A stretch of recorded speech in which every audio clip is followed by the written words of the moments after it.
Realmente una hermosa mañana.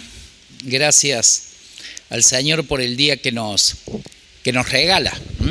Y quiero hablar en esta mañana, el título para el sermón de hoy es la comprensión que tiene el nuevo hombre de la voluntad de Dios. Quiero que busquemos el texto que está en la carta del apóstol Pablo a los Efesios, en el capítulo 5. Muchas gracias.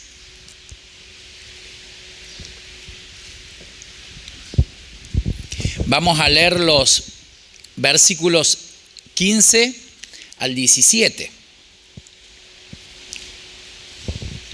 Efesios capítulo 5, versículos 15 al 17.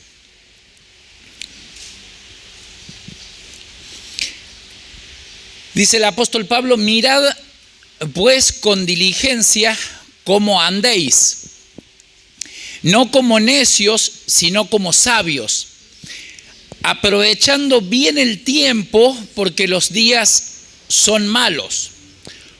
Por tanto, no seáis insensatos, sino entendidos de cuál sea la voluntad del Señor.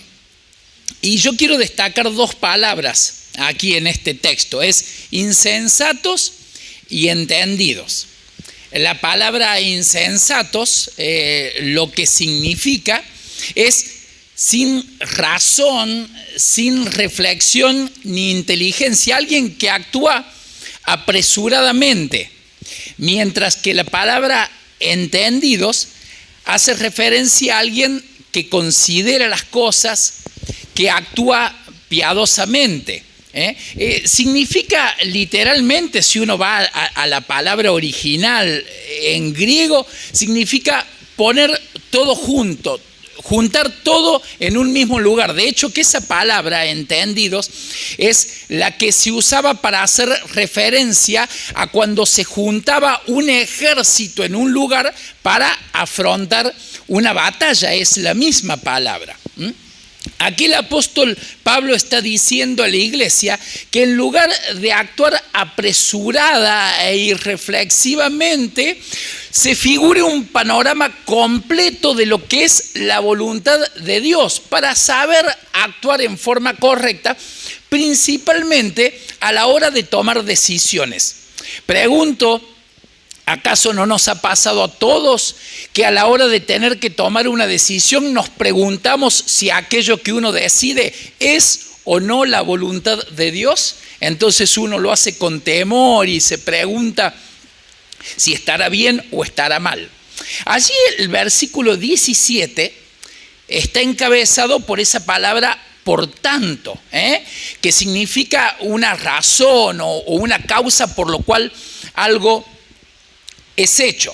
Eso nos conecta con los versículos 15 y 16 que leímos recién, que dice el apóstol Pablo que aprovechemos bien el tiempo, ya que los días son malos. Entonces podríamos parafrasear ese texto o traducirlo de otra forma, Efesios capítulo 5, versículos 15 y 17, de la siguiente forma: debido a que debemos aprovechar bien el tiempo, andando como sabios y no como necios, no andemos apresurada e irreflexivamente, sino consideremos el panorama completo de la voluntad de Dios.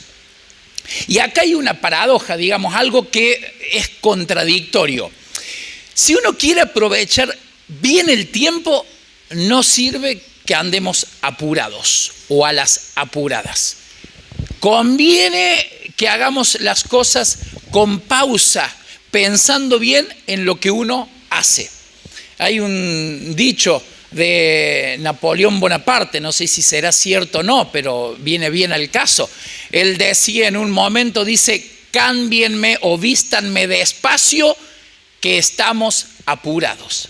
Vieron que cuando uno quiere hacer las cosas rápidos, no siempre salen bien, porque uno más vale detenerse. Esa es la mejor forma de aprovechar el tiempo. Bueno, ¿cuál es el objetivo de esto que quiero compartir? Justamente es proveer una ayuda a aquellos hermanos temerosos de Dios que se preguntan respecto de lo que es la voluntad de Dios para sus vidas, quizás hasta en asuntos particulares, y proveer los medios prácticos justamente para conocer y hacer la voluntad de Dios, para ponerla en práctica. Entonces, en el sermón voy a hablar básicamente de tres cosas: de lo que es el nuevo hombre, de lo que es la voluntad de Dios en sus dos aspectos, la determinación de Dios y el deseo de Dios, eso es lo que significa, y conectar estos conceptos, la del nuevo hombre con la voluntad de Dios, para poder cerrar el tema. Hablamos un poquito sobre el nuevo hombre. En realidad, si tenemos que hablar sobre el hombre, lo que es el ser humano en sí, podríamos decir que está compuesto por dos partes.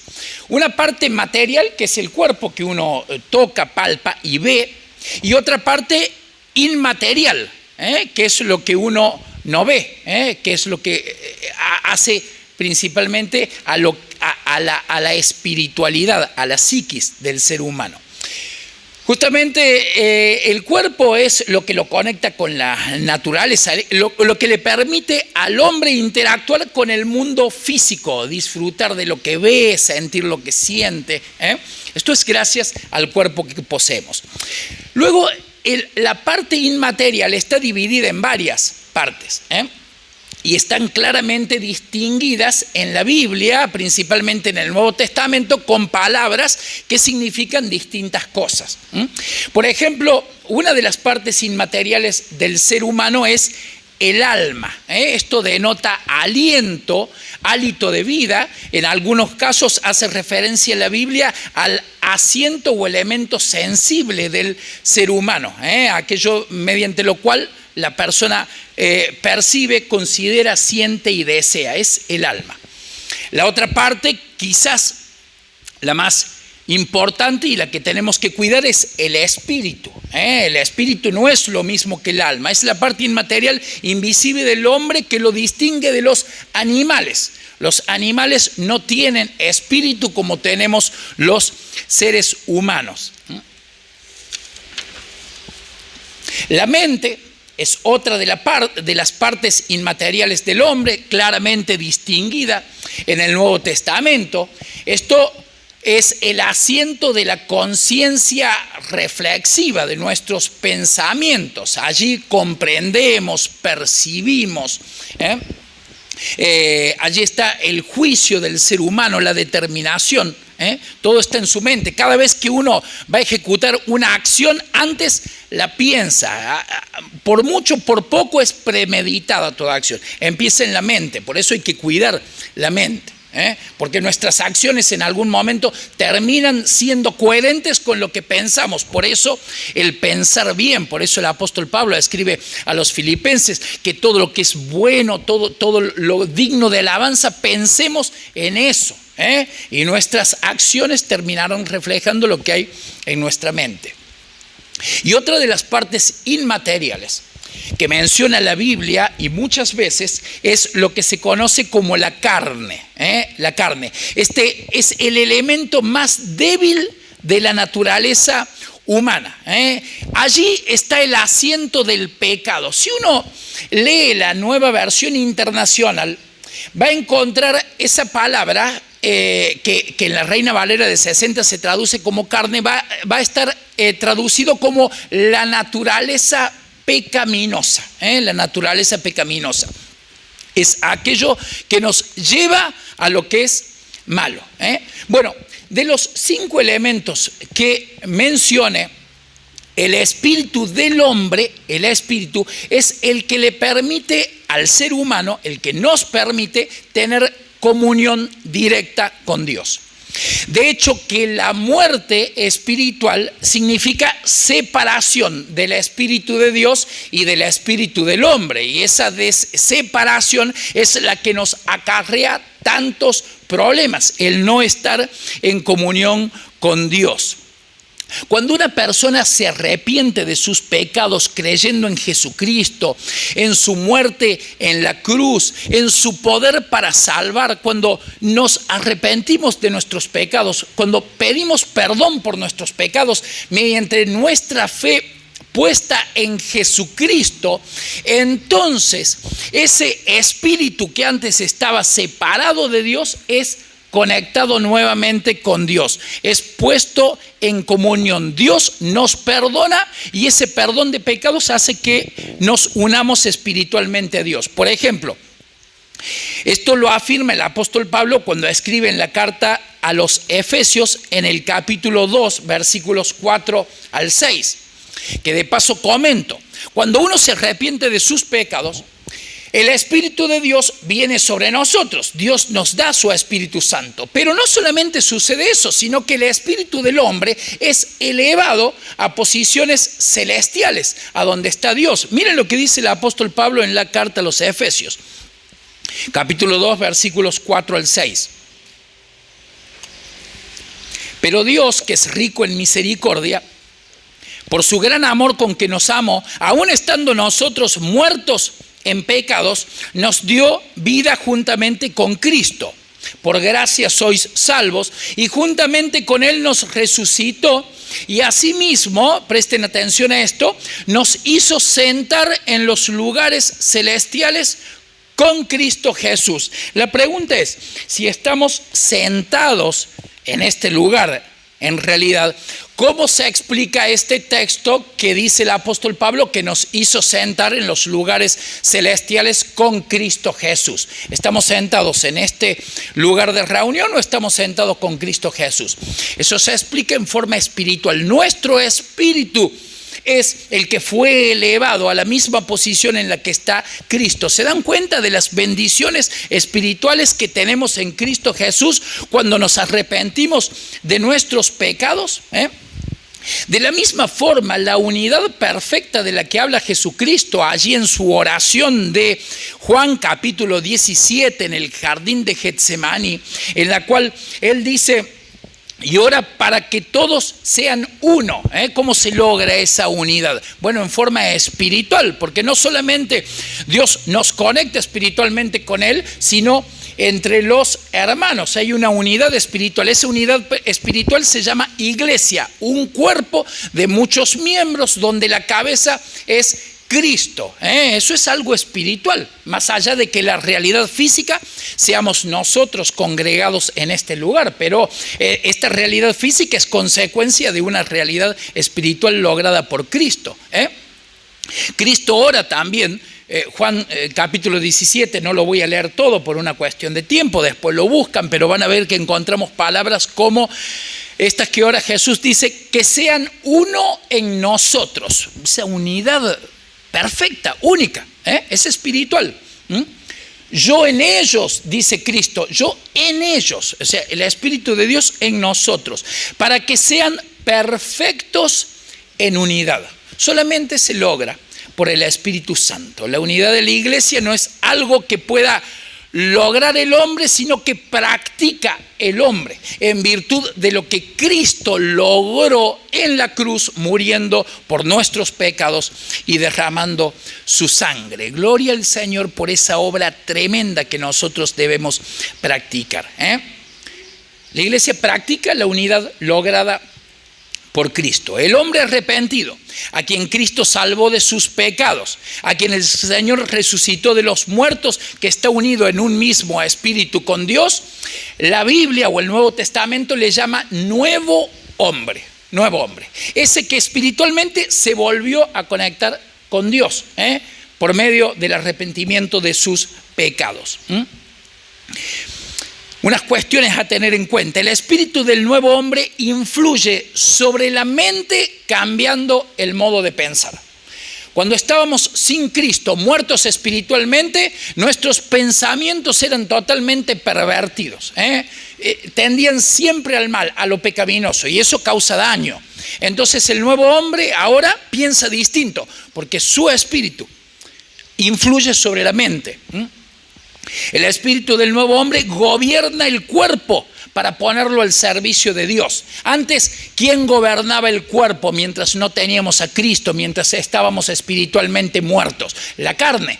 La naturaleza pecaminosa, que lo que hacía era hacer tender el cuerpo a todo lo que es pecaminoso y malo y dañarlo, obviamente, porque el pecado daña el cuerpo, lo termina matando. En cambio, el Espíritu ahora lo gobierna para ponerlo al servicio de Dios. El Espíritu del nuevo hombre no puede cambiar la carne, no mata la carne, pero sí la combate, se opone a la carne. Justamente el apóstol Pablo escribe a los Gálatas, no hace falta que lo busquen, simplemente lo menciono, Gálatas 5, 16 y 17, andad en el Espíritu y no satisfagáis los deseos de la carne. O sea, lo que le está diciendo el apóstol Pablo a la gente, dice, obedezcan a ese espíritu que ahora tienen ustedes, que es el de Dios, y ya no más a la carne. Porque el deseo de la carne es contra el espíritu, el del espíritu es contra la carne, entre ambos se oponen para que no hagan lo que quieren. Entonces uno tiene que obedecer lo que dice el Espíritu de Dios. De la misma forma, el nuevo hombre es acérrimo enemigo del mundo. El mundo es todo lo que no es iglesia. La iglesia somos aquellos que tenemos el Espíritu Santo dentro nuestro. El mundo son aquellos que no tienen el Espíritu Santo dentro de ellos. Ese es un concepto también espiritual, el del mundo, y se opone al mundo, a su forma de pensar, a su forma de actuar. Es contrario al mundo. También es enemigo del diablo. Del mundo se aparta el nuevo hombre y al diablo lo resiste el nuevo hombre por medio de la fe en Jesucristo. Entonces este nuevo hombre, en virtud de su íntima e indisoluble unión con Cristo, tiene otra capacidad de comprensión y discernimiento de los asuntos espirituales. El apóstol Pablo nos insta del siguiente modo.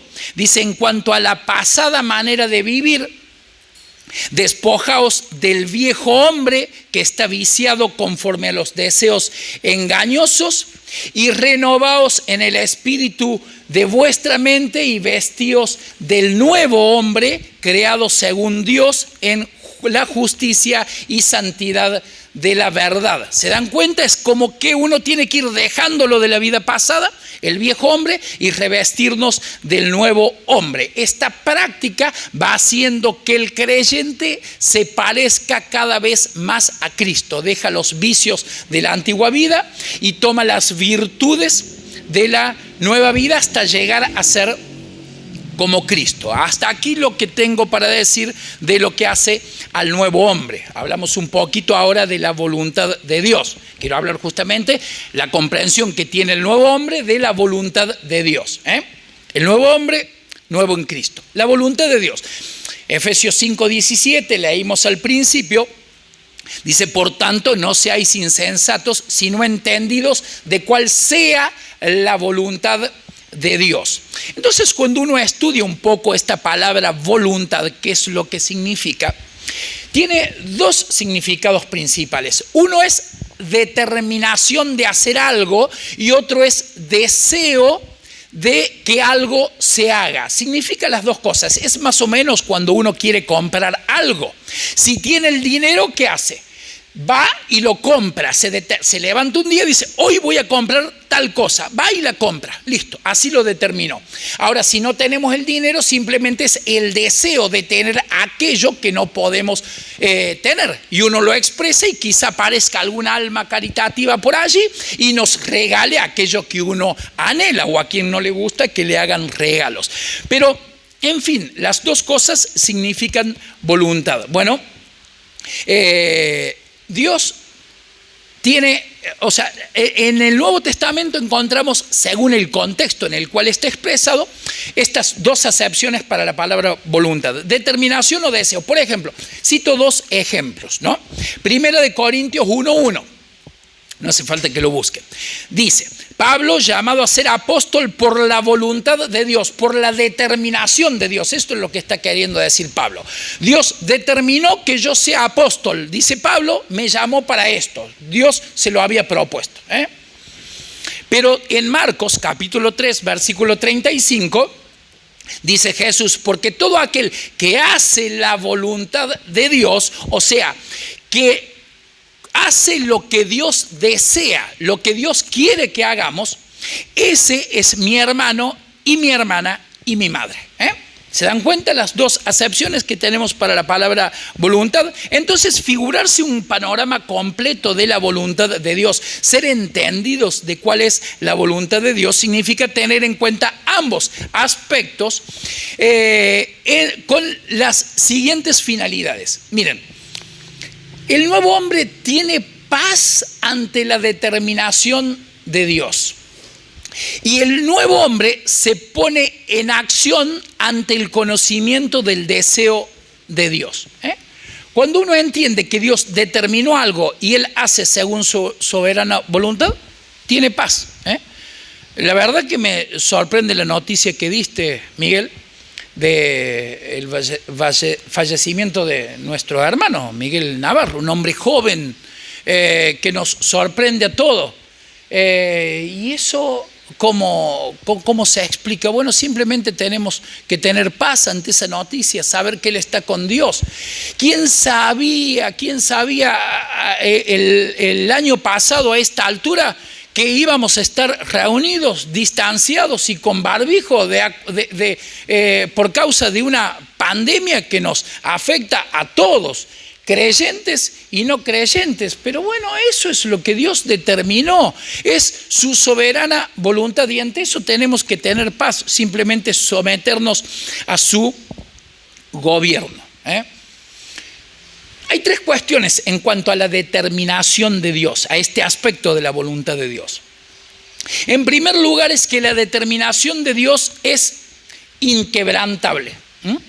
Una determinación es una decisión o resolución. Ahora, si Dios decide algo, solamente Él lo puede cambiar, solamente Él se puede volver atrás, nadie puede hacer nada. Miren, Job,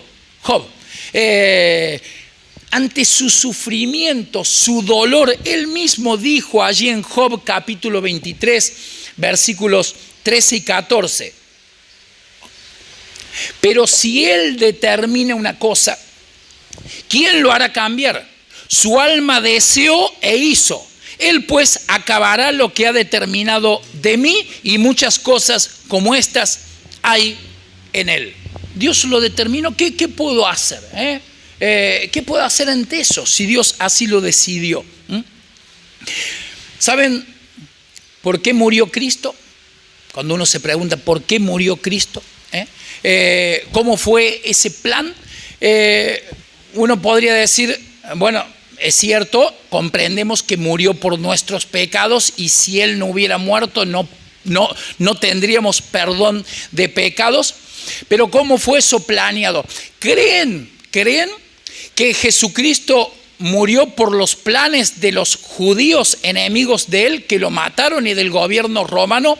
No fue así. De hecho, que uno lee, por ejemplo, lo buscan después en Mateo capítulo 26, uno lee que los judíos planeaban matar a Jesús después de la fiesta de la Pascua para que no se haga alboroto. Pero Dios había determinado que Él muriera y que lo hiciera durante la Pascua. De hecho, que en Hechos 2:23 uno lee a este Jesucristo entregado por el determinado consejo y anticipado conocimiento de Dios, prendisteis y matasteis por mandamiento de inicuos. Dios había determinado. Como uno lee en Apocalipsis, dice, Cristo es el Cordero inmolado antes de la fundación del mundo, para que nosotros fuésemos santos y sin manchas delante de Él. Ese es un plan eterno. Dios determinó y esa determinación es inquebrantable. La muerte de Cristo era inevitable porque Dios se lo había propuesto. Otras cuestiones en que hace la determinación de Dios es que no la conocemos para nuestras vidas en particular. Pregunto si no, ¿alguien sabe qué es lo que va a hacer de aquí a un año exactamente? ¿Alguien sabe? O sea, nosotros no sabíamos hace un año que íbamos a estar aquí, como dije recién, con barbijo. No sabíamos que esta pandemia nos iba a afectar, aunque más o menos veníamos escuchando una noticia. Es más, no sabemos qué va a pasar con nosotros de aquí a un mes, pero lo cierto es que lo que sucede es lo que Dios determinó. Justamente una de las características del nuevo hombre es que siempre está abierto a lo que Dios decida con él.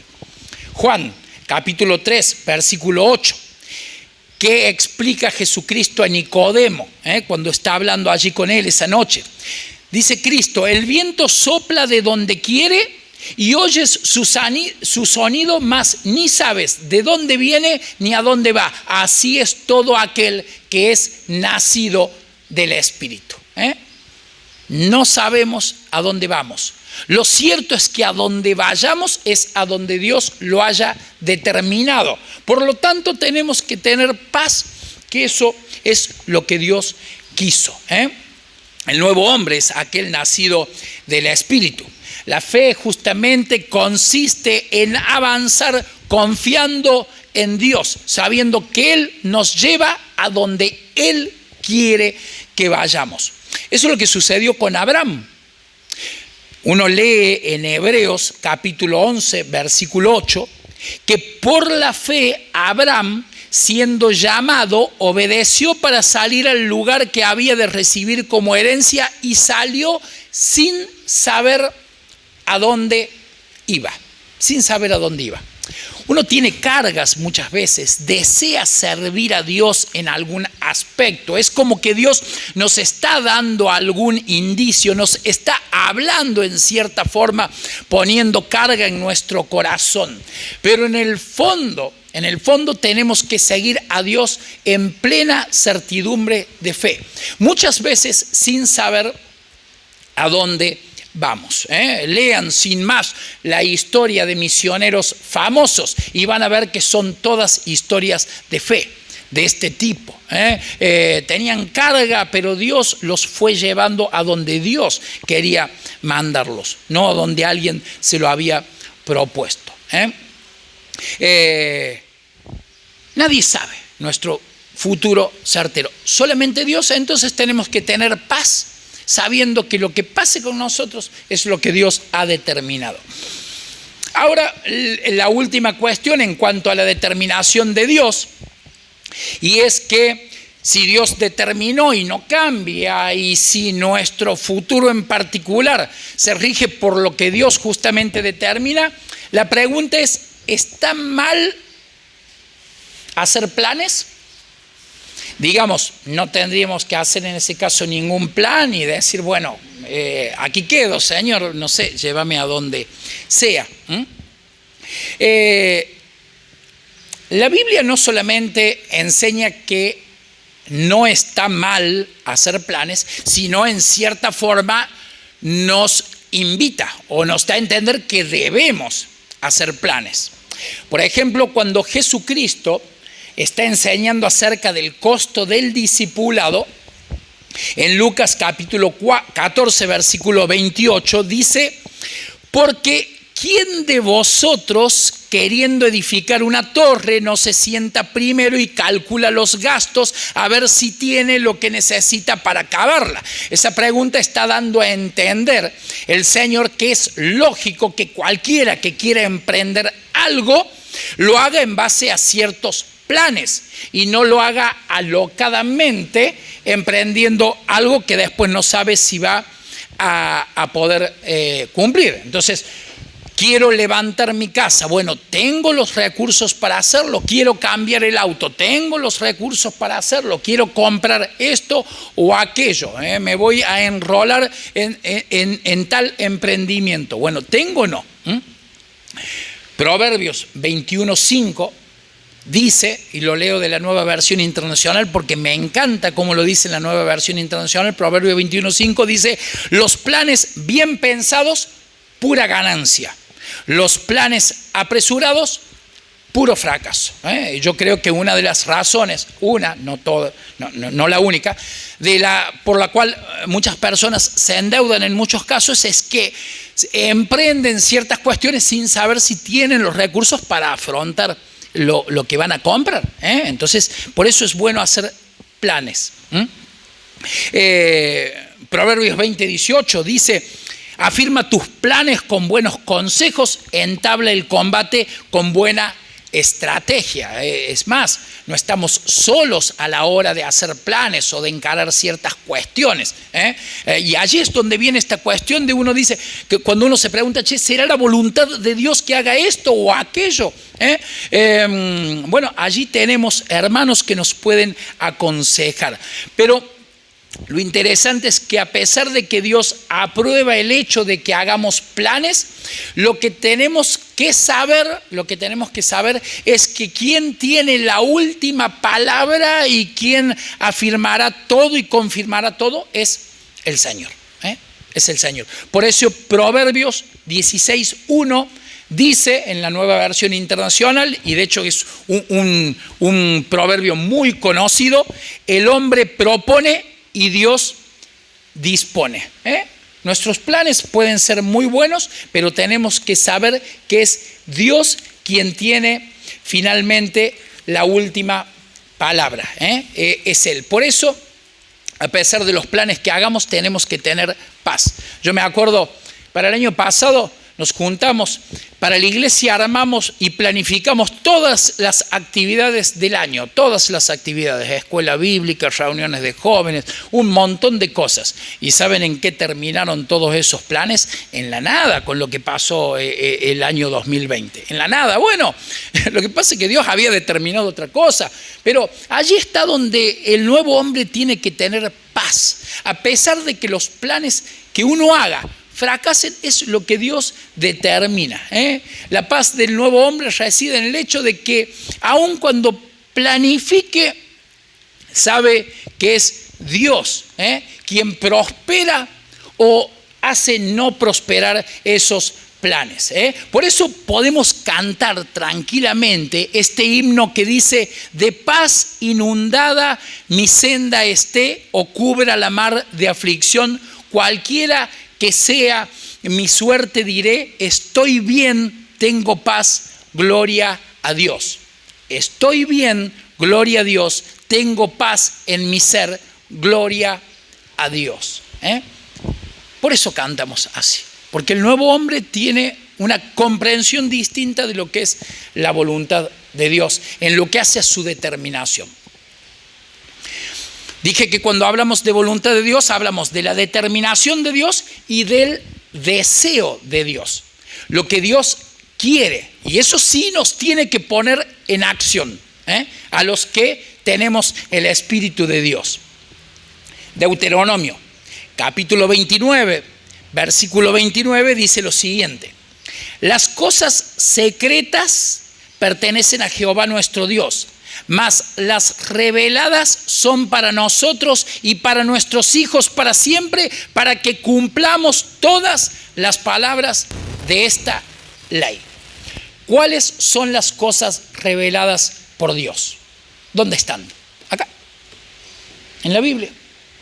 Esto es todo lo que Dios nos reveló. ¿Para qué nos reveló Dios su palabra? ¿Para qué nos reveló? Para que la cumplamos. No la reveló para que la Biblia esté en la mesita de luz llenándose de tierra, o para que esté guardada, para que la leamos y la pongamos en práctica. Porque aquí en su palabra, en la Biblia, está claramente expresado el deseo de Dios. Si Dios lo reveló y está escrito, es porque Dios quiere que lo hagamos. Y hay cosas que Dios nos reveló, quién sabe cuántas, pero seguramente no le interesaba que la pusiésemos en práctica, si no la hubiera revelado. Entonces, aquí está toda la revelación de Dios. Por ejemplo, uno encuentra, simplemente por poner un ejemplo, uno va leyendo la Biblia y cuando llega al Nuevo Testamento encuentra 1 de Tesalonicenses capítulo 4 versículo 3 que dice: pues la voluntad o el deseo de Dios es vuestra santificación, que os apartéis de fornicación. ¿Cuál es el deseo de Dios? Es que sus hijos, el nuevo hombre, sea santo, moralmente puro, que no se entregue a la inmoralidad sexual como lo hace el mundo, como lo hacía el viejo hombre, aquel que estaba corrompido, con una mente degenerada. El nuevo hombre tiene una mente influida por el Espíritu de Dios, que lo que Dios quiere, lo que Dios desea es que ese nuevo hombre sea santo. Entonces, fíjense que ese mandamiento, esa voluntad expresada en deseos, pone en acción al nuevo hombre, procurando por todos los medios la pureza moral y la santidad. Encontramos, por ejemplo, también en 1 de Tesalonicenses 5:18, lo siguiente: dad gracias en todo, porque esta es la voluntad de Dios. O sea, este es el deseo de Dios para con vosotros en Cristo Jesús. ¿Qué es lo que quiere Dios con el nuevo hombre? Es que en todo estemos agradecidos, en todo. Cuando dice en todo, está hablando de las cosas buenas o las cosas malas.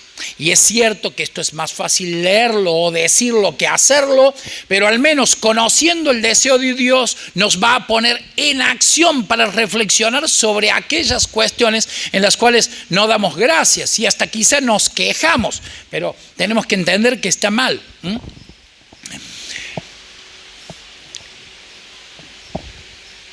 Surgen de Efesios capítulo 5, versículos 15 al 17, surgen algunos contrastes entre el nuevo hombre y el viejo hombre. Solamente en estos 3 versículos podemos entender que el viejo hombre anda como necio, en forma irreflexiva, mientras que el nuevo hombre anda diligentemente como un sabio. El nuevo hombre es sabio. El viejo hombre es necio. ¿Qué significa necio? Alguien que a pesar que se le dice las cosas no entiende.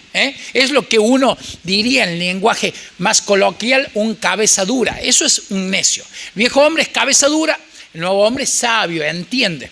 Quizás no nos gusta que nos digan las cosas, pero las guardamos a pesar de que no nos guste y ponemos en acción ciertas cuestiones que hacen que nos parezcamos más a Cristo, porque eso es lo que Dios quiere. El viejo hombre desperdicia el tiempo, malgasta su tiempo, mientras que el nuevo hombre aprovecha bien el tiempo, lo sabe aprovechar. El viejo hombre anda apresurada e irreflexivamente, anda como loco, diría uno, así en lenguaje vulgar y coloquial, mientras que el nuevo hombre anda piadosamente, piensa las cosas. No es de los que primero habla y después piensa, sino que piensa a ver lo que va a decir, de modo que no tenga que volverse atrás de ninguna palabra que haya ofendido, que haya agraviado, que haya socavado su testimonio. Entonces piensa.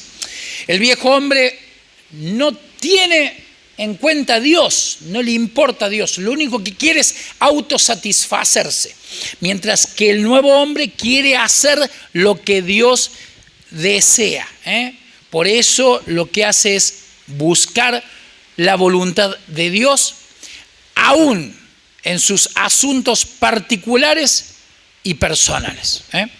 La voluntad de Dios es que nos congreguemos, eso es lo que Dios quiere y estamos haciendo eso.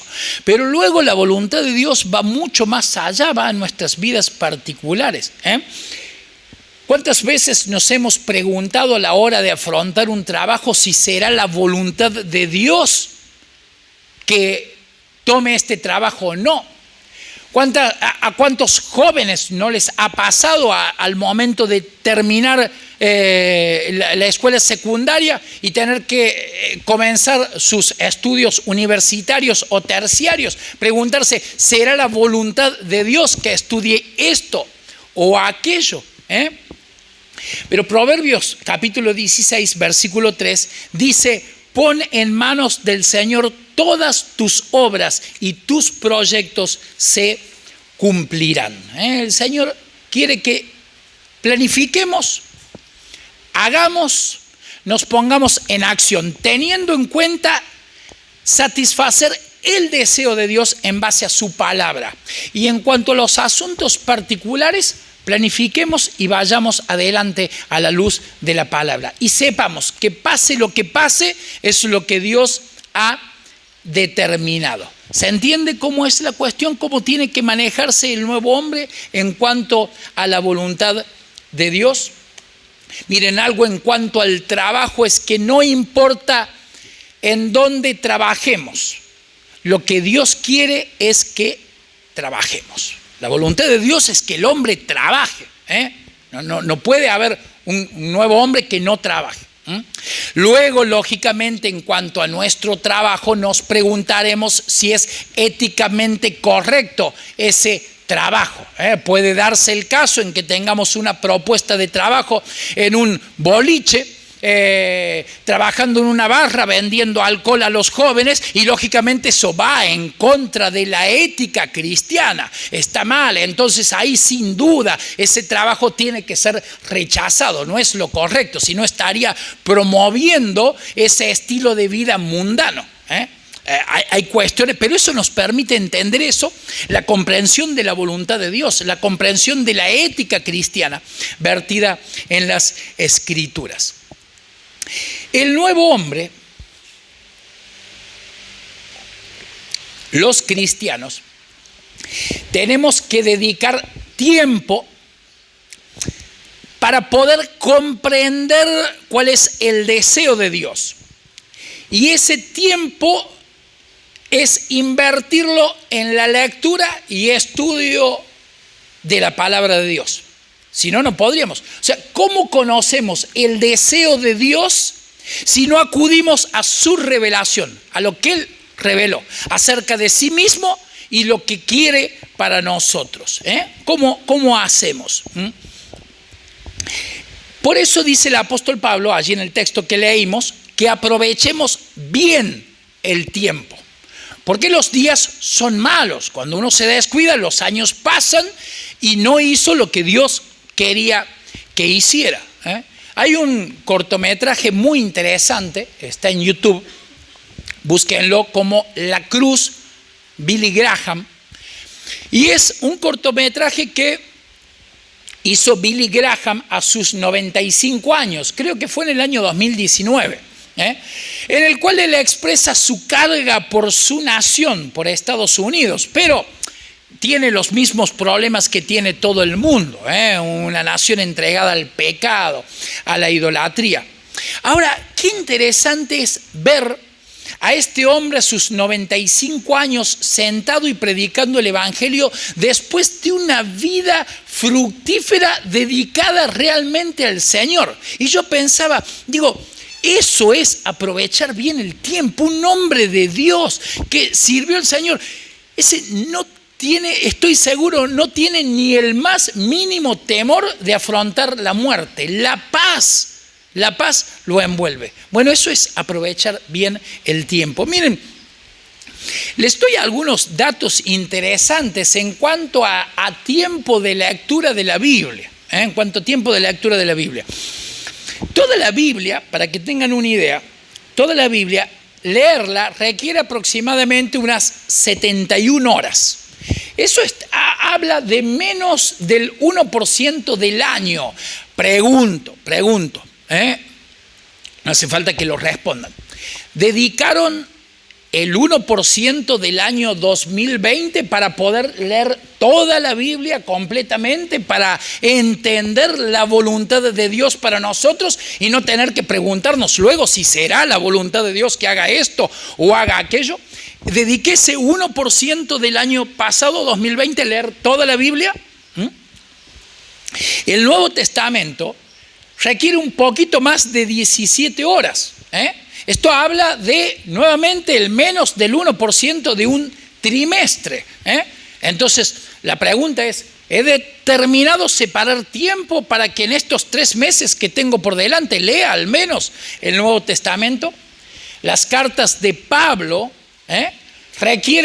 se pueden leer en el 0,5% de tiempo de un mes. Muy poquito tiempo. O sea, requiere 4 horas y cuarto leer todas las cartas de Pablo. 4 horas y cuarto, nada más. Leer las cartas universales requiere menos de 2 horas. Es el 1% de una semana. ¿Y cuántas veces, y digo, me involucro, nos pasamos 2 horas viendo una película en una semana? Y muchas veces más que ese tiempo. ¿Cuántas veces sucede eso? No digo que no tengamos que ver televisión, pero al menos, digo, aprovechemos bien el tiempo y demos tiempo a las cosas que realmente son importantes. Lo cierto es que 26 libros de la Biblia se leen en 15 minutos o menos. 26 libros. 33 libros, la mitad de los libros que están en la Biblia, se leen en media hora o menos. O sea, yo podría tomar media hora por día para leer cada uno de los libros cortos y leería la mitad de los libros que están en la Biblia. No la mitad de la Biblia, la mitad de los libros. 41 libros de la Biblia se leen en 1 hora o menos. 1 hora es el tiempo que he tardado en venir desde Laguna Larga hasta aquí. De modo que si uno hace un viaje en colectivo de 1 hora, puede leer un libro por día y en 41 días leerá 41 libros de la Biblia. Lo cierto es que solamente 15 libros de la Biblia se leen en más de 2 horas. Lo cierto es que la voluntad de Dios va a ser descubierta cuando dediquemos tiempo a la lectura y estudio de la Biblia. Y podríamos hacer tranquilamente esa pregunta y ayudar a otros que se hacen esa pregunta. ¿Será la voluntad de Dios que haga esto o que haga aquello?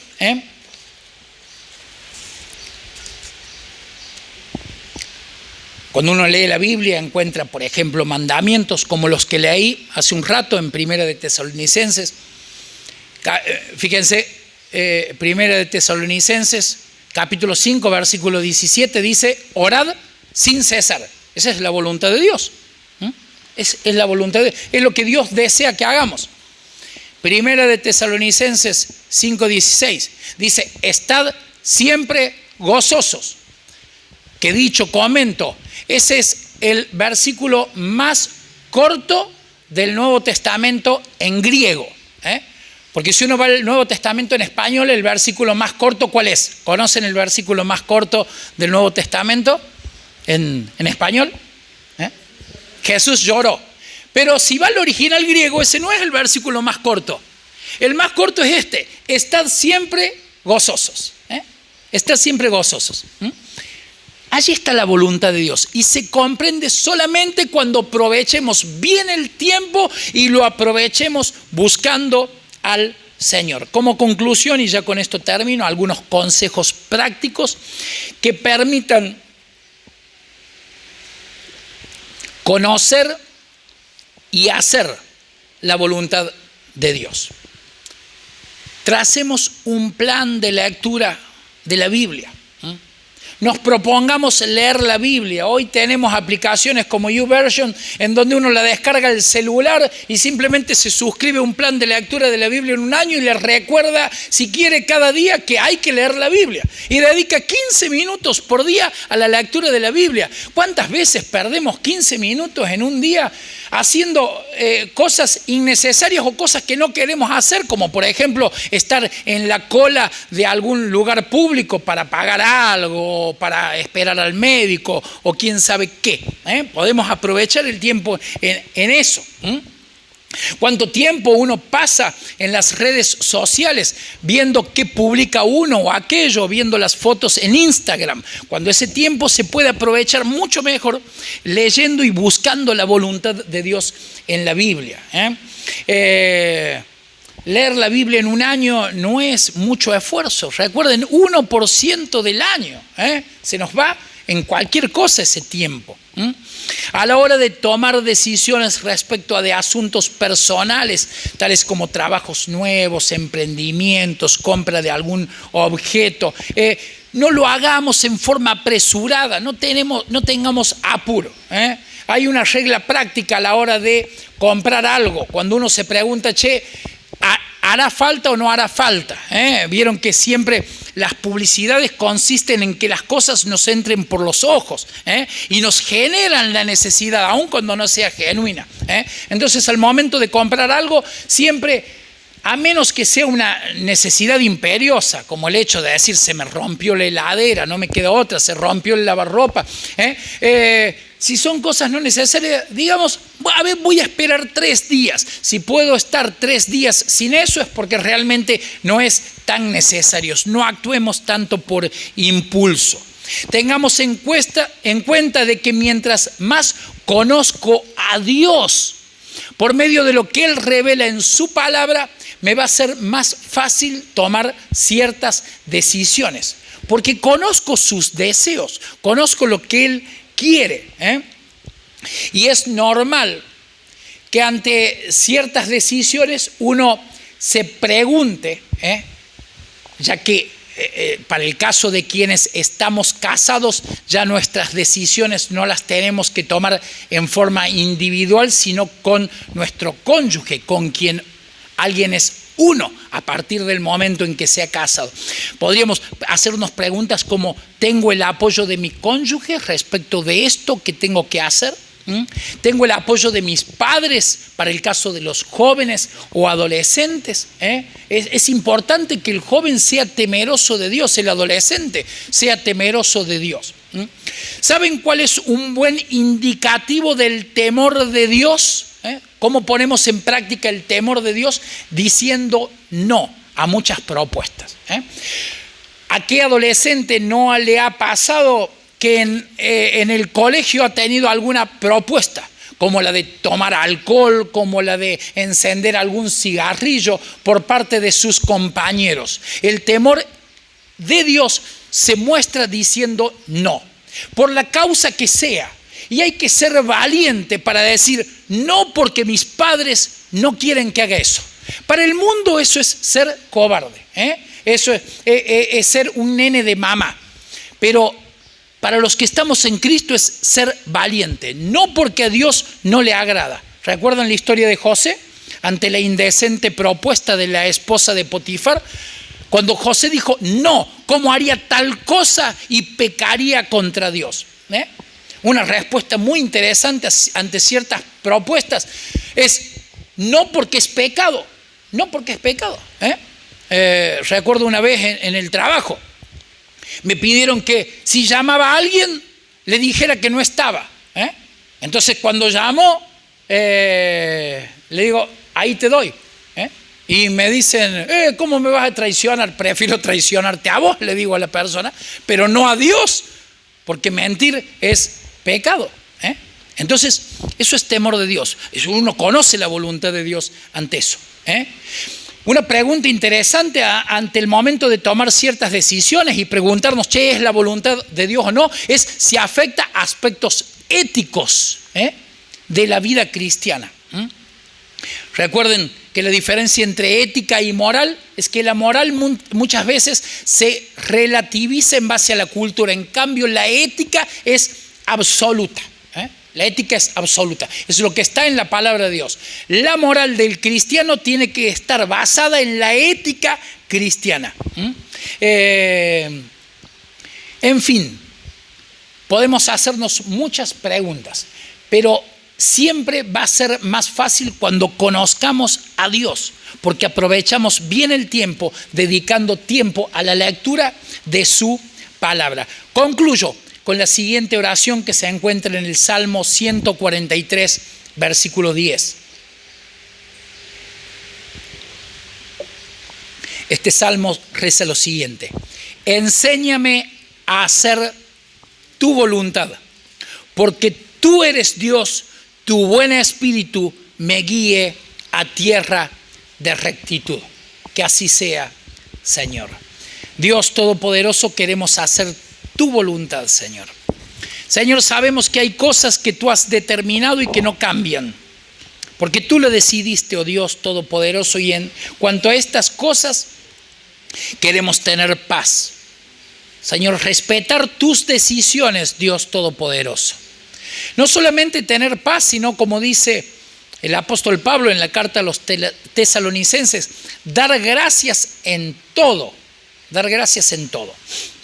Señor, queremos aprovechar bien el tiempo leyendo tu palabra, Dios Todopoderoso, estudiándola con diligencia, dándole la prioridad que merece. Es lo más importante, Señor. Tú eres lo más importante. Por eso, lo bueno de invertir tiempo en conocer tu voluntad, tu deseo, lo que tú quieres para nosotros, Señor. Gracias porque por tu muerte sacrificial en la cruz, oh Cristo, somos nuevas criaturas en ti, nuevos hombres. Nuestro espíritu está ligado al tuyo, Señor. Gracias porque esto nos permite esta relación de decir, lo importante es lo que tú quieres, lo que tú deseas. Señor, ayúdanos a entender tu voluntad, Señor, a ponerla en práctica y a la hora de tomar decisiones, tenerte en cuenta a ti en primer lugar, oh Dios. Queremos comprender de esta forma. Te lo pedimos, Señor, ayúdanos a entenderlo. En el nombre de Cristo Jesús. Amén, Señor. Y amén.